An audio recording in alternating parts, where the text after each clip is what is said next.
Here's a little trick on how to use flash fill in Microsoft Excel. You can notice on the left side of the screen here we got names with first and last name, and they're put together. Kind of hard to search if you wanted to search first and last name by themselves.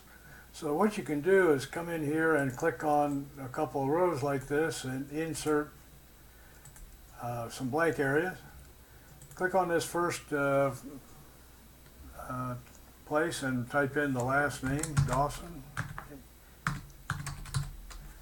Go down the next one and just start typing in Duran, the last name, and you'll notice Flash Fill does the rest.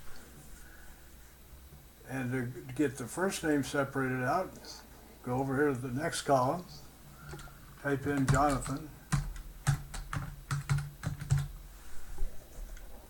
come down to this next row and just start typing Brian, and it fills in the rest.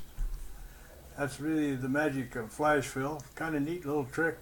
Hope you enjoy that.